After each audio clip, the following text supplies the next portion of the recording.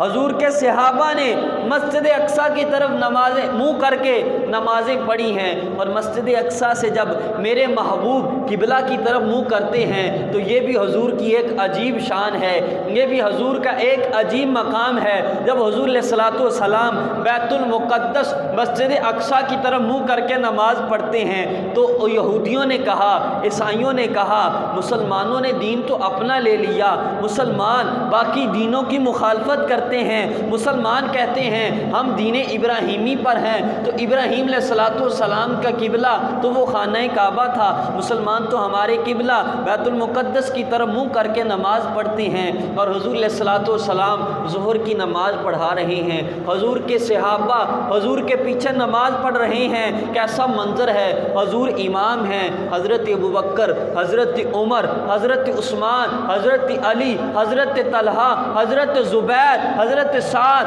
حضرت سعید، یہ سارے حضور کے پیچھے نماز پڑھ رہے ہیں۔ اب نماز ہے، نماز کے دوران کیا ہوا؟ میرے محبوب کریم علیہ السلام کا مقام دیکھنا، حضور کی شان دیکھنا، حضور کی عزت دیکھنا، اللہ کی بارگاہ میں حضور کا مقام دیکھنا۔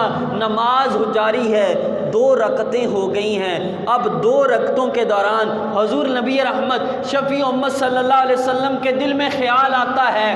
دل میں خیال کیا آتا ہے؟ حضور کے دل میں خیال گزرتا ہے، اللہ سے گفتگو کر رہے ہیں، خیالات میں حضور اللہ سے ہم کلام ہیں، اور حضور کے دل میں خیال یہ چل رہا ہے، ہو نہ ہو کہ مولا مسلمانوں کا قبلہ یہی کعبہ ہی کیوں نہ بن جائے۔ اب حضور دل میں خیال کر رہے ہیں، حضور نے زبان پر یہ جاری نہیں کیا، حضور نے زبان سے یہ نہیں کہا، حضور نماز میں ہیں، حضور نماز پڑھا رہے ہیں، ظہر کی نماز ہے، صحابہ حضور کے پیچھے نمازیں پڑھ رہے ہیں، مسجد نبوی ہے، نماز کے دوران حضور کے دل میں خیال آتا ہے کہ ہمارا قبلہ بیت المقدس نہیں بلکہ ہمارا قبلہ یہ خانہ کعبہ ہونا چاہیے، بیت اللہ ہمارا قبلہ ہونا چاہیے۔ حضور کے دل میں خیال آتا ہے، اللہ کی شان دیکھنا، حضور کے دل میں خیال آتا ہے، اللہ نے فوراً قرآن کی آیتیں نازل کر دی۔ اللہ فرماتا ہے قد نرا تقلب وجهک فی السماء فلنولینک قبلۃ ترضاها۔ اب دیکھنا اللہ اپنے محبوب سے ہم کلام ہے، اللہ کیسی گفتگو فرماتا ہے، اللہ کس پیار کے ساتھ کلام فرماتا ہے۔ اللہ فرماتا ہے اے میرے محبوب، اے میرے پیارے، ہم تمہارا چہرہ بار بار آسمان کی طرف اٹھتے ہوئے دیکھ رہے ہیں۔ محبوب آپ کا چہرہ آسمان کی طرف اٹھ رہا ہے، اور محبوب آپ کیا چاہتے ہیں؟ یہی چاہتے ہیں کہ محبوب آپ کا قبلہ تبدیل کر دیا جائے۔ تو اللہ فرماتا ہے، کلام مجید کی آیت کریمہ کا ترجمہ ہے، 2 سپارہ ہے، اللہ فرماتا ہے محبوب آپ کا دل یہی چاہتا ہے کہ آپ کا قبلہ بدل دیا جائے۔ محبوب میں رب کہتا ہوں، محبوب نماز کے دوران تو جس طرف بھی منہ کر لے گا محبوب تیرا وہی قبلہ بنا دیا جائے گا، محبوب تیرا وہی قبلہ بنا دیا جائے گا۔ اب اللہ نے کلام مجید کی آیت کریمہ پر غور کریں، اللہ فرماتا ہے قد نرا تقلب وجهک فی السماء فلنولینک قبلۃ ترضاها۔ محبوب جس طرف آپ منہ پھیر لیں گے، جس قبلے سے آپ راضی ہو جائیں گے، محبوب ہم آپ کا قبلہ وہی بنا دیں گے۔ یہاں کعبے کا ذکر نہیں ہے، محبوب نماز پڑھا رہے ہیں، محبوب کا منہ مسجد اقصیٰ کی طرف ہے، محبوب چاہے تو پیچھے کی طرف منہ کر لیں، اللہ کہے گا محبوب یہی قبلہ ہے، محبوب چاہیں تو دائیں منہ کر لیں، اللہ فرمائے گا محبوب یہی قبلہ ہے، محبوب چاہیں تو بائیں منہ کر لیں، اللہ فرمائے گا محبوب یہی قبلہ ہے۔ لیکن نماز کے دوران 2 رکعتیں ہوئی ہیں، حضور کا کیا، حضور نے منہ کس طرف پھیرا ہے؟ حضور نے مسجد اقصیٰ سے بیت اللہ خانہ کعبہ کی طرف منہ کر لیا ہے، خانہ کعبہ کی طرف منہ کر لیا ہے۔ اب اللہ نے حکم دیا محبوب آپ نے تو کعبے کی طرف منہ کر لیا ہے، محبوب آپ کے غلام قیامت تک جہاں کہیں بھی ہوں گے، محبوب جس طرف تیرا منہ مڑ گیا ہے سارے غلام اس طرف منہ کریں گے تو میں نمازیں قبول کر لوں گا، میں نمازیں قبول کر لوں گا۔ اب یہاں پر غور کریں، اب حضور نماز پڑھا رہے ہیں، اب نماز کی 2 رکعتیں ہوئی ہیں، اب 2 رکعتیں ہوئی ہیں، حضور کا منہ ہے اس طرف، حضور مسجد اقصی کی طرف منہ کر کے نماز پڑھ رہے ہیں اور 2 رکعتیں ہوئی ہیں، حضور کے دل میں خیال آیا ہے یہ قبلہ نہیں، یہ قبلہ ہونا چاہیے۔ اب غور کرنا، یہاں پر غور اور پوری غور کرنا، پوری توجہ کرنا، تھوڑی سی یہ نہیں ادھر سے سن کے ادھر سے نکال دینی ہے۔ جو میں بات کرنے لگا ہوں اس بات پر توجہ کریں۔ آج کل تو معاذ اللہ ایسے ملا بھی پیدا ہو گئے، نماز میں حضور کا خیال آ گیا، کہہ دیا نماز ختم ہو گئی۔ ارے نماز ہوتی نہیں ہے، جس نماز میں معاذ اللہ حضور کا خیال آ گیا، یہاں تک بھی ایمان والے مسلمان کہلانے والے آ گئے، لیکن حضور کا انداز دیکھنا، مسجد اقصی کی طرف منہ ہے اور مسجد اقصی کی طرف منہ ہے اور حضور نماز پڑھا رہے ہیں، ٹھیک ہے۔ نماز کے دوران حضور نے ہاتھ باندھے ہیں، حضور نے کیا کیا؟ یہ مسجد اقصی ہے، حضور نے اپنے مبارک قدم ہلائے، حضور نے اپنا رخ انور کعبے کی طرف کر لیا۔ اب رخ مصطفیٰ کے دیوانے، حضور کے پروانے، حضرت ابوبکر، حضرت عمر، حضرت عثمان، حضرت علی، حضرت طلحہ، حضرت زبیر حضور کے پیچھے کھڑے ہیں۔ اب غور کرنا، صحابہ نے کیا کیا؟ یہ نہیں کہ کوئی سوال کیا، صحابہ بول پڑے۔ صحابہ نے کیا کیا؟ جدھر رخ مصطفیٰ ہو گیا صحابہ نے بھی ادھر ہی رخ کر لیا۔ ان کو پتا تھا ارے نماز اصل میں حضور کے رخ کا دیدار کرنا ہے، جس نے حضور کے رخ کا دیدار کر لیا اس کی نماز مکمل ہو گئی۔ جس نے حضور کی اطاعت کر لی، جس نے حضور کا حکم مان لیا، اس کی نماز مکمل ہو گئی۔ صحابہ نے بھی حضور کے پیچھے ادھر سے منہ ادھر کر لیا، اب نماز مکمل ہوئی۔ نماز کے بعد کیا ہوا؟ صحابہ یہ نہیں پوچھتے حضور ہماری نماز ہو گئی ہے یا نہیں ہوئی، حضور نماز میں ہم نے اب دیکھیں ادھر صف ہے، صف سے اس طرح منہ کرنا ہے، سارے پاؤں کو بھی حرکت دے رہے ہیں۔ کسی کتاب میں یہ نہیں لکھا کہ ان کی نماز چلی گئی، کیونکہ قرآن کہتا ہے ارے نماز ہوتی ہی مصطفیٰ کی اطاعت میں ہے، تم مصطفیٰ کا حکم مانتے ہو، تم مصطفیٰ کی اطاعت میں ہو، یہی دراصل نماز ہے۔ اب صحابہ اب جب نماز پڑھ رہے تھے، اب نماز کے دوران حضور نے ادھر سے ادھر منہ کیا، صحابہ کی توجہ کس طرف تھی؟ غور کرنا، جواب دیں، صحابہ کی توجہ کس طرف تھی؟ حضور کی طرف۔ کیا صحابہ نیچے دیکھ رہے تھے؟ نہیں، صحابہ کی نماز یہی ہوتی تھی، نماز میں بھی کھڑے ہوتے تھے، توجہ حضور کی جانب ہوتی تھی۔ ان کو پتا تھا ارے رخ مصطفیٰ کا دیدار جس کو نصیب ہو گیا، حضور کے چہرے کی تلاوت جس کو میسر آ گئی، دراصل اسی بندے کی نماز ہے۔ انہوں نے نماز پڑھتے پڑھتے اپنا منہ انہوں نے نماز پڑھتے پڑھتے اپنا منہ بیت اللہ کی طرف کر لیا، خانہ کعبہ کی طرف کر لیا۔ یہ صحابہ ہیں، اس طریقے سے انہوں نے حضور نبی رحمت شفیع امت صلی اللہ علیہ وسلم کی اطاعت کی۔ اور صحابہ بتا رہے تھے ارے زمانے والوں، قیامت تک کے لیے یہ حدیث یاد رکھ لینا کہ نماز مکمل ہی تب ہوگی جب تمہارے دل میں خیال مصطفیٰ کا آئے گا۔ ارے میں ان سے کہتا ہوں جنہوں نے کتابیں تک لکھ دی اور یہاں تک کہہ دیا خیال آ جائے تو نماز نہیں ہوتی۔ ارے تو 5 وقت نماز پڑھتا ہے، جب بھی نماز پڑھے گا تجھے خیال آئے گا۔ محبوب ظہر کی نماز پڑھ رہے تھے، حضور کا منہ اس طرف تھا، حضور کا منہ مسجد اقصی کی طرف تھا، حضور کے دل میں خیال آیا مسجد اقصی نہیں بلکہ بیت اللہ خانہ کعبہ ہونا چاہیے۔ ارے اگر تمہیں اس حدیث کا پتہ ہوا تو تمہاری نماز حضور کے خیال کے بغیر نہیں ہوگی، تمہاری نماز مکمل ہی تب ہوگی جب حضور کا خیال آئے گا، جب حضور کا خیال آئے گا، جب حضور کی یاد آئے گی۔ ارے کہاں تک حضور سے بچو گے؟ ارے حضور کا خیال کہاں تک آئے گا؟ نماز میں پہلا خیال تو یہ آ گیا کہ یہ قبلہ کعبہ جو ملا ہے یہ بھی حضور کا صدقہ ملا ہے۔ نماز میں آئے ہو، نماز میں آ کے پڑھو گے کلام مجید سورۃ فاتحہ پڑھو گے، الحمدللہ رب العالمین۔ جب الحمدللہ پڑھو گے، جب سورۃ اخلاص پڑھو گے، پھر دل میں خیال آئے گا، پھر دل کہے گا، پھر دل گواہی دے گا مدینے والے کی عظمت کی، پھر دل کہے گا ارے یہ جو قرآن پڑھ رہا ہے یہ تیرے باپ پہ نازل نہیں ہوا، یہ تیرے دادے پہ نازل نہیں ہوا، یہ کسی مولوی پہ نازل نہیں ہوا، یہ قرآن وہ کتاب ہے جو نازل میرے مصطفیٰ پہ ہوئی ہے، جو نازل۔ اونچی آواز سے کہہ دیجئے سبحان اللہ۔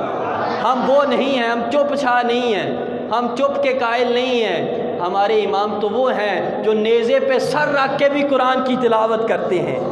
امام حسین نیزے پہ سر ہے پھر بھی قرآن کی تلاوت کر رہے ہیں، چپ کر کے نہیں بیٹھنا، حضور کی شان سننی ہے، ساتھ سبحان اللہ بھی کہنی ہے، اونچی آواز سے کہہ دیجئے سبحان اللہ۔ اب غور کرنا، حضور نبی رحمت شفیع امت جب کلام مجید کی تلاوت کی فوراً دل میں حضور کی عظمت آئے گی، ارے میں جو قرآن کی تلاوت کر رہا ہوں، یہ قرآن کی تلاوت، یہ وہی قرآن ہے جو میرے مصطفیٰ پہ نازل ہوا، یہ وہی کتاب ہے جو میرے محبوب پہ نازل ہوئی، یہ وہی کتاب ہے جو میرے محبوب پہ نازل ہوئی۔ قرآن پڑھے گا، جب نماز پوری کرے گا، ہر نماز کی ادا وہ کہے گا میں یہاں ہاتھ رکھ رہا ہوں، میں ایسے ہاتھ کر رہا ہوں، میں رکوع میں جا رہا ہوں، یہ کسی اور کا طریقہ نہیں ہے، کیونکہ حضور نے فرمایا ہے کہ تم صلو کما رأیتمونی اصلی۔ حضور فرماتے ہیں، صحابہ نے پوچھا یا رسول اللہ آپ نے نماز کا حکم ارشاد فرما دیا، حضور ہم نماز کیسے پڑھیں؟ حضور نے فرمایا نماز پڑھنی ہے۔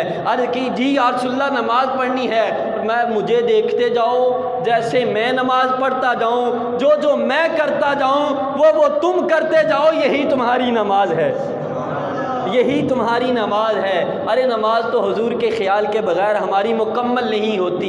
ہمارا عقیدہ یہ ہے کہ جس کے دل میں پوری نماز میں، جس کے سینے میں حضور کا خیال رہے گا، جس کے دل میں حضور کی یاد رہے گی، جس کے سینے سے حضور کی عظمتیں بلند ہوگی، نماز اسی کی ہوگی، اور جس کے نماز کے دوران حضور کا خیال نہیں آئے گا اس کی تو نماز ہی کامل نہیں ہوتی، اس کی توجہ ہی کسی اور طرف ہے، وہ لینے ہی کیا آیا ہے۔ نماز مکمل ہی تب ہوتی ہے جب نماز میں حضور کا خیال آئے۔ تو یہ مسجد اقصی یہ حضور کا قبلہ تھا، حضور دو قبلہ والے ہیں، یہ مسلمان دو قبلہ والے ہیں، تو یہ وہ مسجد اقصی ہے۔ اور مسجد اقصی کی طرف حضور نے 16 یا 17 ماہ منہ کر کے نماز پڑھی، پھر بیت اللہ شریف، پھر کعبہ شریف کی طرف حضور نبی رحمت شفیع امت صلی اللہ علیہ وسلم نے نماز پڑھی۔ اور مسجد اقصی کی اور کیا شان ہے، مسجد اقصی کا اور کیا مقام ہے۔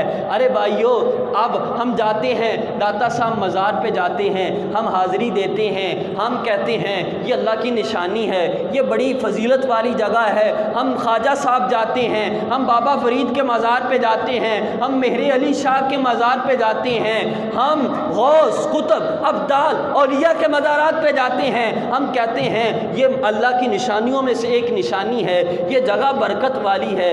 ارے مسجد اقصی کیا ہے، اس کی برکتوں کے کیا کہنے، اس کی عظمتوں کے کیا کہنے۔ اس مسجد اقصی میں ایک نبی کا قدم نہیں لگا، حضرت آدم سے لے کے حضرت عیسیٰ تک، اور حضرت عیسیٰ حضرت آدم اس کے دوران جو نبی آئے، یہ نبی تو بس یہی نہیں ختم ہوا، حضور امام الانبیاء سے لے کے 1 لاکھ کم و بیش 24,000 پیغمبر جتنے بھی اس دنیا میں آئے ہیں، ان سارے نبیوں کے قدم مسجد اقصی میں لگے ہیں، سب کے قدم مسجد اقصی میں لگے ہیں۔ اور مسلمانوں پر فرض ہے کہ وہ مسجد اقصی کی محبت اپنے دل میں رکھیں، وہ مسجد اقصی کا ذکر اپنی محفلوں میں کریں، وہ مسجد اقصی کی تعظیم اپنے دل میں رکھیں، کیونکہ مسجد اقصی کوئی عام نہیں ہے۔ مسجد اقصی وہ ہے جہاں عیسیٰ کے بھی قدم لگے ہیں، جہاں موسیٰ علیہ السلام کے بھی قدم لگے ہیں، جہاں ہارون علیہ السلام، جہاں حضرت یوسف علیہ السلام، جہاں حضرت داؤد علیہ السلام، حضرت سلیمان علیہ السلام، حضرت آدم علیہ السلام۔ اب آپ کہو گے اے قاری صاحب آپ نے یہ بات کر دی، اب اس پر دلیل کیا ہے کہ سارے نبیوں کے قدم لگے ہیں؟ آؤ بھائیو، معراج کی رات ہے، حضور معراج پہ جا رہے ہیں، اللہ کا قرآن اٹھا کے دیکھیں، 15ویں سپارے کی پہلی آیت ہے، اللہ فرماتا ہے سبحان الذی اسریٰ بعبدہ لیلا من المسجد الحرام الی المسجد الاقصی۔ محبوب اللہ ارشاد فرماتا ہے سبحان الذی اسریٰ، محبوب اللہ کی پاکی کی قسم کہ اے محبوب اللہ نے آپ کو جو سیر کروائی ہے، یہ آپ کی سیر کا دورانیہ یہ مسجد حرام سے مسجد اقصی تک ہے۔ اب بھائیوں میں اس تفصیل کی طرف نہیں جاتا، محبوب آئے ہیں مسجد اقصی میں، مسجد حرام سے سفر کی ابتدا ہوئی ہے، جب مسجد اقصی میں حضور آتے ہیں، اب حضور آئے ہیں حضور کے آنے سے پہلے کیسی محفل سجی ہے۔ اب حضور تشریف لا رہے ہیں، حضور کے آنے سے پہلے حضور کے استقبال کے لیے حضرت آدم بھی کھڑے ہیں، حضرت موسیٰ بھی کھڑے ہیں، حضرت عیسیٰ بھی کھڑے ہیں، اور سارے نبی مسجد اقصیٰ میں کھڑے ہیں، اور کتب میں موجود ہے، احادیث میں موجود ہے۔ جب حضور آتے ہیں مسجد اقصیٰ میں، ایک ایک نبی کھڑے ہوتے ہیں، ہر نبی کھڑے ہو کے کیا کہتا ہے؟ اللہ کی ثنا بیان کرتا ہے، اور یہی کہتا ہے، اور جس کا مفہوم یہی ہے، اے محبوب، ہم جو دنیا میں آئے ہیں، ساری کائنات جو بنی ہے، محبوب یہ جو ہمیں شانیں ملی ہیں، یہ کسی اور کا صدقہ نہیں ہے، اے محبوب یہ آپ ہی کا تو صدقہ ہے۔ اونچی کہہ دیجئے سبحان اللہ۔ محبوب یہ آپ ہی کا تو صدقہ ہے۔ سارے نبیوں نے حضور کی شانیں بیان کی۔ اب کیا ہوا کہ نماز ہونی ہے، اب نماز کے لیے امام مقرر ہونا ہے۔ اب جبریل امین علیہ السلام آتے ہیں، اور جبریل علیہ السلام حضور کو مصلی امامت پہ کھڑے کرتے ہیں۔ حضور امام ہیں، اور سارے نبی حضرت آدم علیہ السلام سے لے کے حضرت عیسیٰ علیہ السلام تک سارے نبی میرے حضور کے مقتدی بن کے کھڑے ہیں۔ سارے نبیوں نے حضور کے پیچھے نماز پڑھی ہے، اور وہ کیسا مقام تھا، کیسی شان تھی۔ ارے ایک مقام وہ تھا، حضور مصلی امامت پہ کھڑے ہیں، اور تاجدار صداقت حضرت ابوبکر صدیق پیچھے کھڑے ہیں۔ مقام تو یہ بھی سمجھ میں آنے والا نہیں ہے، حضرت علی تاجدار کائنات حضرت علی پیچھے کھڑے ہیں۔ ارے یہ بھی مقام بڑا خوبصورت ہے، لیکن وہ مقام دیکھیں، صحابہ کی شان کہاں اور کہاں نبیوں کی شان۔ نبیوں کی شان کا کوئی مقابلہ نہیں کر سکتا، اور حضور مصلی امامت پہ کھڑے ہیں۔ حضرت آدم، حضرت موسیٰ، حضرت عیسیٰ، حضرت ہارون، حضرت یعقوب، یہ سارے نبی مقتدی بن کے کھڑے ہیں، اور یوں کہہ رہے ہیں، اے آقا تم امام ہو، ہم مقتدی ہیں، ہماری نمازیں اگر پوری ہوں گی، ہماری نمازیں اگر مکمل ہوں گی تو تمہارے صدقے سے ہوں گی۔ ارے نبیوں کی نمازیں میرے مصطفیٰ کے صدقے سے پوری ہوتی ہیں، میرے مصطفیٰ کے صدقے سے قبول ہوتی ہیں، تو امتی کی نماز تو حضور کے بغیر قبول ہی نہیں ہو سکتی۔ امتی کی نماز تو حضور کے ساتھ ہی قبول ہوگی۔ یہ مسجد اقصیٰ ہے، یہ وہ بلند مقام ہے، یہ وہ عظیم مقام ہے، جس جگہ جس مسجد میں میرے حضور کے قدم لگے ہیں۔ ارے ہم سنی ہیں یا عقیدت والے، ہم مسلمان ہیں یا عقیدت والے، ہم تو وہ ہیں، ہم کہتے ہیں ارے مسجد اقصیٰ کی شان بھی بہت بلند ہے، اور جہاں پر تو حضور کے غلاموں میں سے ایک غلام نے آ کے ڈیرا لگایا ہے، ہم تو اس جگہ کو مقدس کہتے ہیں، ہم تو اس جگہ کو شریف کہہ دیتے ہیں۔ اب بریلی انڈیا کا شہر ہے، اب وہاں حضور کی امت کا ایک ولی آیا ہے، ایک مجدد آیا ہے، اعلیٰ حضرت امام اہل سنت امام احمد رضا آیا ہے، لیکن ہم سنی کیا کہتے ہیں؟ ہم مسلمان کہتے ہیں بریلی شریف۔ پاک پتن میں میرے بابا صاحب کے قدم لگے ہیں، پاک پتن شہر اچھا ہے، لیکن محبت والے عقیدت والے کہتے ہیں پاک پتن شریف۔ کیوں؟ وہاں فرید کے قدم لگ گئے ہیں، گولڑے میں تاجدار مہر علی شاہ حضرت پیر مہر علی شاہ کے قدم لگے ہیں۔ ارے غلام کہتے ہیں گولڑا شریف۔ ہم تو ان نسبتوں کا بڑا لحاظ رکھتے ہیں، ہم تو اس مسجد کا بڑا لحاظ رکھتے ہیں، تو اس علاقے میں ہیں، ہم یہاں جوتی لے کے نہیں آتے۔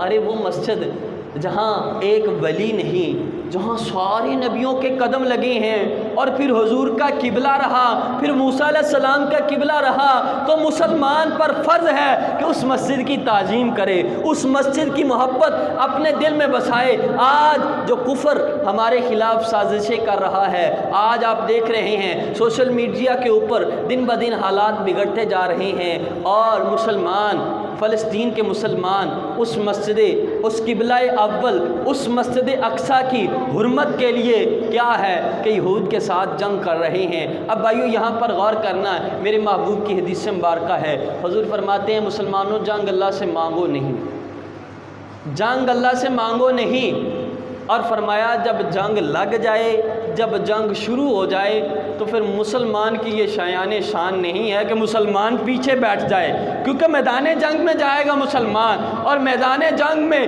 کافروں کو شکست دے گا، کافروں کو واصل جہنم کر دے گا، واپس آ جائے گا تو یہ غازی کہلائے گا۔ اگر شہید بھی ہو جائے گا اور شہید بھی ہو گیا تو کہا یہ شہید بھی ہوا ہے تو یہ بھی جنت میں جائے گا، کیونکہ میرے محبوب کی حدیث ہے، حضور فرماتے ہیں جب کوئی اللہ کے راستے میں قربان ہوتا ہے، جب کوئی شہید ہوتا ہے، فرمایا اس کے جسم کے خون کا پہلا قطرہ ابھی زمین پر نہیں گرتا کہ اللہ اس کے سارے گناہ معاف کر دیتا ہے، اللہ اس کے سارے گناہ معاف کر دیتا ہے۔ اور حضور فرماتے ہیں، حضور علیہ السلام کی حدیث مبارکہ کا مفہوم ہے، جس کا مفہوم یہ ہے، حضور فرماتے ہیں جس نے جہاد کے لیے ایک رات پہرا دیا، حضور فرماتے ہیں وہ بھی جنتی۔ حضور فرماتے ہیں جس نے جہاد کے لیے کمان تیار کی، تلوار بنائی، حضور فرماتے ہیں وہ بھی جنتی۔ حضور فرماتے ہیں جس نے کسی کو تلوار تحفے میں دے دی، یہ لو تلوار لے جاؤ اور میدان جنگ میں، فرمایا وہ بھی جنتی۔ ارے میرے محبوب نے تو اتنی آسانیاں کر دی ہیں،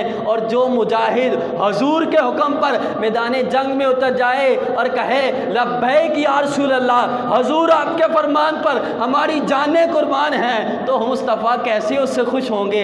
ارے میدان بدر ہے، جنگ بدر ہے، مسلمانوں کی پہلی جنگ ہے، اور حضور نے اعلان فرمایا ہے صحابہ آؤ کفر کے مقابلے میں کون نکلتا ہے۔ صحابہ کرام بیٹھے ہیں، ایک صحابی حضرت عمیر بن الحمام یہ کھجوریں کھا رہے ہیں۔ جب حضور نے کہا اے صحابہ آؤ کون جنت جانا چاہتا ہے، صحابہ ایک قدم کا فاصلہ ہے، تم یہاں شہید ہو جاؤ گے، اگلا قدم تمہارا جنت میں ہے۔ حضرت عمیر بن الحمام یہ کھجوریں کھا رہے ہیں، کھجوریں زمین پر پھینکی ہیں، کہا عمیر یہ زندگی کرنی کیا ہے، کہا یہ زندگی کرنی کیا ہے، چل میں مصطفیٰ پہ قربان کرتا ہوں۔ حضرت عمیر بن الحمام یہ میدان میں نکلتے ہیں، کافروں کے خلاف تلوار اٹھاتے ہیں، اور تلوار اٹھاتے اور کئی کافروں کو واصل جہنم کیا، اور آخر کار شہید ہو گئے۔ حضور فرماتے ہیں یہ میرا صحابی جنتی ہے، کیوں؟ اس نے مجھ پر جان قربان کی ہے۔ ارے آج فلسطین کے مسلمانوں کو ضرورت ہے کہ کوئی آ کے ہمارا سہارا بنے، کوئی آ کے ہماری اس غم میں ہمارے غم کا مداوا بنے۔ تو آج 57 ملک ہیں پوری روئے زمین میں جو اسلامی ممالک ہیں، ویسے تو 200 سے زیادہ ملک ہیں ٹوٹل، لیکن 57 ملک ایسی ہیں جو اسلامی ملک ہیں۔ ارے غور کرو مسلمانوں، یہ ہمارا پیغام آپ تک تو جا ہی رہا ہے، اور انشاءاللہ اس موبائل کی مدد سے سوشل میڈیا تک بھی جائے گا۔ ارے مسلمانوں، آج اگر آپ فلسطین کا ساتھ نہیں دو گے تو کیا ہے؟ یہ مسلمان جو ہے نا، یہ پوری مسلم امت، اقبال نے کہا تھا چین و عرب ہمارا، ہندوستان ہمارا، مسلم ہے ہم، وطن ہے سارا جہاں ہمارا۔ اس کا مطلب کیا ہے؟ اقبال کا شعر تو آپ نے پڑھ لیا، اس کا مطلب یہ ہے، اقبال کہتا ہے مسلمان ہندوستان میں ہو اس کو تکلیف ہو تو دوسرا مسلمان پاکستان میں بیٹھا ہو اس کو بھی تکلیف ہونی چاہیے۔ اس کو مسلمان کہتے ہیں۔ مسلمان کسی ملک میں ہو، مسلمان فلسطین میں ہو، مسلمان کو تکلیف ہو، یہ نہ ہو کہ پاکستان میں بیٹھا مسلمان کہے ارے میں تو سکون میں بیٹھا ہوں، مجھے تو کوئی تکلیف نہیں ہے۔ اقبال کہتا ہے مسلم ہیں ہم، وطن ہے سارا جہاں ہمارا۔ کہا کوئی فلسطین میں ہو، کوئی عراق میں ہو، کوئی ایران میں ہو، کوئی شام میں ہو، کوئی قطر میں ہو، کوئی لبنان میں ہو، کہا کوئی سعودی عرب میں ہو، جہاں کہیں بھی مسلمان کو تکلیف ہوگی، کہا اس مسلمان کو تکلیف ہونی چاہیے، وہی ہمارا وطن ہے۔ اور مسلمان ایک جسم کی مانند ہے، ایک جسم ہے، اس جسم کی مانند ہے سارے مسلمان۔ آپ غور کریں، آپ کا جسم ہے، آپ کے جسم کے ایک حصے، ایک انگلی پہ چوٹ لگتی ہے، یہ انگلی جہاں سے کٹ جاتی ہے تو آپ کو نیند نہیں آئے گی۔ اگر سر میں درد ہے، سر میں درد زیادہ ہے، نیند نہیں آئے گی۔ کوئی پوچھے ارے تیرے تو سر میں درد ہے، آنکھوں میں تو درد نہیں ہے، آنکھوں میں تو درد نہیں ہے، تمہاری آنکھیں تو ٹھیک ہیں، تمہاری ٹانگیں تو ٹھیک ہیں، تمہارے بازو تو ٹھیک ہیں، تو سو جا۔ وہ کہتا ہے جسم کے ایک حصے میں درد ہو تو پورا جسم بے چین رہتا ہے، جسم کو سکون نہیں رہتا۔ ارے مسلمانیت یہی ہے، ایک مسلمان مجبور ہو، ایک مسلمان تکلیف میں ہو تو سارے مسلمانوں کو تکلیف ہونی چاہیے، یہ دن رات تکلیف میں رہیں۔ ارے میرے مسلمان بھائی کو تکلیف پہنچی کیسے ہے؟ یہ مسلمان کا دل ہے، یہ مسلمان کی محبت ہے۔ یہ نہ کہیں کہ مسلمان وہ تو فلسطین میں ہیں، وہ تو دوسرے ملک میں ہیں، ہم تو یہاں بیٹھے ہیں۔ ارے میرے بھائی غور کرنا، آج اگر کسی اور پر برا وقت ہے نا، وہ مشکل میں ہے، وہ اللہ ہے۔ اور ایک چیز میں نے پڑھی تھی، اقوال زیریں کہتی ہیں کہ سونے والی باتیں، زر کہتے ہیں سونے کو، سونے جیسی باتیں، کسی نے کہا تھا یہ کائنات ہے، اس کائنات کو تم کمزور سمجھتے ہو اور کمزور سمجھ کے کہتے ہو ہم نے ان کا برا کر دیا۔ کہا یہ کمزور ہیں، وہ بنانے والا کمزور نہیں ہے۔ ارے تم آج ان کو دیکھ کے کہو گے وہی ہیں مشکل میں، ہم تو نہیں ہیں۔ آپ پر بھی یہ وقت آ سکتا ہے، یہ نہیں ہے، وہ خالق کائنات ہے۔ جیسے یہ گھڑی ہے آپ کے ہاتھ میں ہے، چاہے تو ایک پہ سوئی کر دیں، چاہے تو 2 پہ کر دیں، چاہے تو 3 پہ کر دیں، وہ خالق، یہ کائنات کا نظام اس کے ہاتھ میں ہے، وہ چاہے تو ادھر سے ادھر کر دے، کچھ بھی کر سکتا ہے۔ آج ہر دل میں یہ ہونا چاہیے احساس کہ یار ہمارا وہ قبلہ اول ہے، اس کی حرمت کے لیے ہمیں، اور سب سے پہلا حق ہوتا ہے جہاد کے لیے حکومت کا، حکومت نکلے، کیونکہ ہم ایسے نہیں نکل سکتے، یہ دین اسلام ہے، یہ شریعت ہے۔ حکومت نکلے، اور حکومت کیا کرے؟ حکومت فوج کو حکم دے، وہ نکلے۔ اب فوج اگر فتح پا کے آ جاتی ہے تو ٹھیک ہے، اگر فوج سے باری کام ہو جاتا ہے تو پھر ہر بندے پر جہاد فرض ہو جاتا ہے۔ اور وہ جو حدیثوں میں ہے نا کہ ایک صحابی جہاد کے لیے جانے لگے تو حضور نے پوچھا تیری ماں زندہ ہے؟ اس نے کہا ماں زندہ ہے۔ حضور نے کہا ماں کی خدمت کر، یہی جہاد ہے، وہ نفلی جہاد ہے۔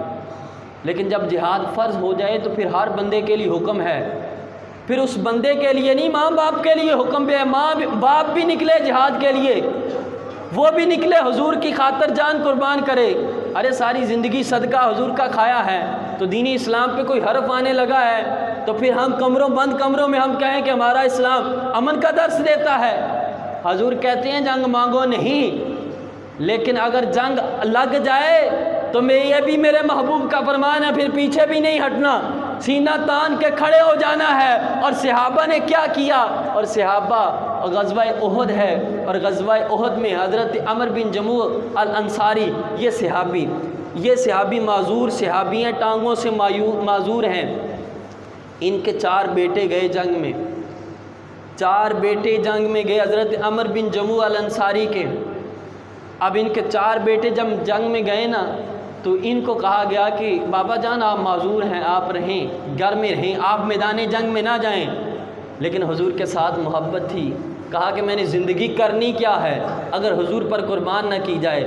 اب یہ حضرت عمر بن جموع الانصاری یہ بھی غزوہ احد کی طرف بڑھے، یہ بھی جنگ کے لیے گئے، یہ بھی میدان جنگ میں گئے۔ اب میدان احد دیکھیں، یہ 4 بیٹے اس صحابی کے چاروں میدان احد میں شہید ہو گئے ہیں، اور حضرت عمر بن جموع الانصاری بھی شہید ہو گئے ہیں۔ اور ان کی زوجہ سے کسی نے کہا تمہارے 4 جوان بیٹے شہید ہو گئے ہیں، تمہارا خامند بھی شہید ہو گیا ہے۔ اس نے کہا کہ میرا بیٹے 4 شہید ہوئے ہیں نا، میرا خامند شہید ہوا ہے نا، یہ شہید مصطفیٰ پر ہوئے ہیں، میرے 4 کیا میرے کروڑوں بیٹے ہوتے، میری کروڑوں اولاد ہوتی، میں وہ بھی حضور کے نام پہ قربان کر دیتی۔ کہا مجھے غم نہیں ہے، کیوں وہ ضائع نہیں ہوئے، انہوں نے جان جو ہے مصطفیٰ کے نام پہ دے دی ہے۔ اعلیٰ حضرت فرماتے ہیں کروں تیرے نام پہ جان فدا، نہ بس ایک جان 2 جہاں فدا، 2 جہاں سے بھی نہیں جی برا، کروں کیا کروڑوں جہاں نہیں۔ کہتے ہیں حضور تیرے نام پہ ہی تو جان قربان کرنے کے لیے یہ جان رکھی ہے۔ اعلیٰ حضرت امام اہل سنت کہا احمد رضا کو کروڑوں جانیں اللہ دے، یہ کروڑوں جانیں بھی محبوب تیرے نام پہ قربان کر دی جائیں تو تمہاری شان کا حق ادا نہیں ہو سکتا، یہ میرے محبوب کی شان ہے۔ تو آج مسلمانوں کے اوپر ایک برا وقت ہے کہ کفر للکار رہا ہے، اور پاکستان ایٹمی طاقت ہے۔ ہم بڑے لوگوں کی طرف یہ پیغام پہنچاتے ہیں کہ یہ ایٹمی طاقت آپ نے کرنی کیا، کس لیے بنائی ہے؟ ارے غور کرنا، ایک مسلمان مصیبت میں ہے، ایک تو ہے اس کا ساتھ دینا، بھائی میں بھی تیرے ساتھ ہوں، میں بھی تیرے ساتھ لڑوں گا، ایک یہ ہوتا ہے کہ یہ بھی ہے بندہ کندھا ہی دے دے، سہارا ہی دے دے، ہم تیرے ساتھ ہیں۔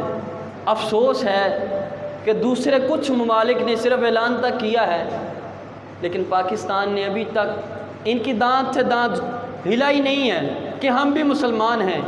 اور جو باہر ممالک میں جاتے ہیں نا، ان سے پوچھا جائے کہ پاکستان کے بارے میں باہر کیا کہا جاتا ہے، تو وہ لوگ آ کے کہتے ہیں کہ دوسرے ممالک میں کہا جاتا ہے کہ اسلام کا سب سے جو فرسٹ نمبر پہ جو اچھا اسلامی ملک ہے نا باہر ممالک میں، وہ پاکستان کو گنا جاتا ہے، وہ پاکستان کو شمار کیا جاتا ہے۔ اور اللہ کے فضل سے اللہ نے پاکستان کو ایسی ایٹمی طاقت دی ہے کہ ایسی ایٹمی طاقت بے شک امریکہ سپر پاور ہے، لیکن وہ سپر پاور بھی پاکستان کی پاور کا مقابلہ نہیں کر سکتا۔ یہ حضور کا صدقہ، یہ ولیوں کا صدقہ اللہ نے ایسی پاور دی ہے۔ اور پھر تو یہ جدید دور کے اعتبار سے اللہ نے یہ مسلمانوں کو طاقت دی ہے۔ ارے مسلمان تو ان کے سہارے بھی نہیں لڑتا، مسلمان تو لڑتا ہے اللہ کے آسرے۔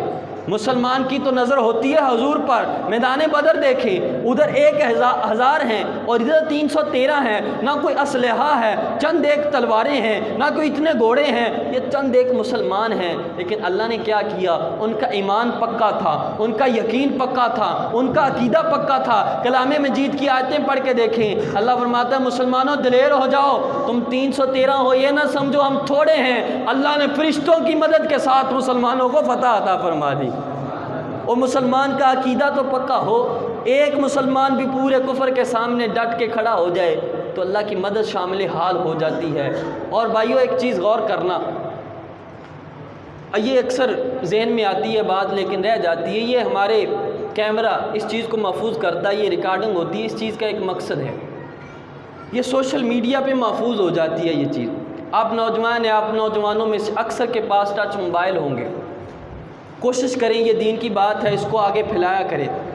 ہمارے چینل کے اوپر یہ چیزیں اپلوڈ ہوتی ہیں، میرا نام ہی لکھ دیں محمد ارسلان اسد نقشبندی قادری، یہ لکھ دیں یا لکھ دیں اسلامک اپڈیٹ 63 لکھ دیں، پہلے نمبر پہ یہ چینل آئے گا، اس چینل کو اوپن کریں، کھولیں، ایسی ویڈیو آپ کو ملیں گی، اس کو شیئر کریں، کیونکہ حضور فرماتے ہیں دین کی بات پھیلانا صدقہ جاریہ ہے۔ اور حضور فرماتے ہیں اللہ اس چہرے کو تر و تازہ رکھے جو میری حدیث سن کے آگے پھیلا دے۔ تو یہ ویڈیو کا ایک مقصد ہے کہ ہم جدید دور میں ہم نے آنکھ کھولی ہے، اس جدید دور کے ذریعے یہ چند ایک مسلمان ایک علاقے تک تو ہماری آواز جاتی ہے، یہ ہمارے دوست ہیں، یہ محبت کرنے والے ہیں، ان کے پاس بھی موبائل ہے، یہ بھی سوشل میڈیا کا سہارا، فیس بک بھی یوز کرتے ہیں، فیس بک کے اوپر بھی میرا نام سرچ کریں، وہاں بھی فیس بک پیج آئے گا، وہاں جائیں، پیج کو فالو کریں، یوٹیوب چینل کو سبسکرائب کر کے پھر ویڈیو کو آگے شیئر کریں، تاکہ یہ پیغام اور جو آج کا ہمارا پیغام ہے کہ مسلمانوں کو اس وقت اس فلسطین کا ساتھ دینا چاہیے، اس پیغام کو شیئر کر کے بتا دیں کہ ہم نے مجموعی طور پر ہم سب کے سینے کھولے ہیں کہ آج مسلمانوں پر جو ظلم ہوا ہے، مسجد اقصیٰ کی تعظیم ہمارے سب کے سینے میں ہے۔ کیوں کہ مسجد اقصیٰ وہ ہے جس طرف میرے مصطفیٰ نے منہ کر کے نماز پڑھی ہے، جس طرف میرے مصطفیٰ نے منہ کر کے نماز پڑھی ہے وہ مسجد اقصیٰ ہے، جہاں حضور نے امامت کروائی ہے وہ مسجد اقصیٰ ہے، جہاں سارے نبیوں نے نماز پڑھی ہے وہ مسجد اقصیٰ ہے، جہاں سلیمان علیہ السلام کا مزار ہے وہ مسجد اقصیٰ ہے، جس علاقے میں اکثر انبیاء کے مزارات ہیں وہ مسجد اقصیٰ ہے۔ تو ہمارا مسجد اقصیٰ کے ساتھ پیار کیوں نہ ہو، ہماری محبت کیوں نہ ہو، ہماری الفت کیوں نہ ہو؟ تو ہم پیغام یہ پہنچائیں گے کہ ارے اللہ نے جن کو طاقت دی ہے، یہ حکومت کا حق ہے کہ وہ ضرور آج ان کا ساتھ دیں، آج مسلمان یک جان بن جائیں۔ اور مسلمان، میں کہتا ہوں اللہ کی مدد تو شامل حال ہے ہی ہے، اگر مسلمان یک جان بن جائے نا، پورا کفر بھی مسلمانوں کا مقابلہ نہیں کر سکتا۔ کیوں؟ مسلمانوں کے پاس دلیری ہے، مسلمانوں کے پاس بہادری ہے، مسلمان بزدل نہیں ہوتا۔ ایک کے مقابلے میں پوری دنیا بھی آ جائے تو اس کو پتا ہے میں لا وارث نہیں ہوں، میرا کوئی وارث موجود ہے، میرے پیچھے اللہ کی مدد ہے، میرے پیچھے رسول اللہ کی مدد ہے۔ اور یہود و نصارہ بے شک کہیں ہم ایٹمی پاور ہیں، ہمارے پاس یہ طاقت ہے، ہمارے پاس وہ طاقت ہے، لیکن اس کے پاس دل نہیں ہے، وہ ہر وقت موت سے ڈرتا ہے، وہ کہتا ہے یہاں تو جہنم ہے ہی ہے، لیکن یہاں سے جائیں گے تو اگلی زندگی بھی جہنم ہے، کیونکہ جنت جائے گا وہ جس نے مصطفیٰ کا دامن پکڑا ہے، جس نے مصطفیٰ کا دامن چھوڑ دیا وہ جنت جا نہیں سکتا۔ تو مسلمان کو پتہ ہے ہم میدان جنگ میں شہید بھی ہو جائیں گے تو جنت چلے جائیں گے، جنت چلے جائیں گے، حضور راضی ہو جائیں گے۔ تو اس لیے ہر مسلمان کو اپنے اپنے طور پر اور حقیقی طور پر تمام ممالک کو اور ممالک میں سے جو عہدہ داران ہیں ان کو ضرور آواز اٹھانی چاہیے اور کوئی نہ کوئی قدم اٹھانا چاہیے کہ جس کے ذریعے ہمارا قبلہ اول بیت المقدس ان کے قبضے سے رہا ہو کے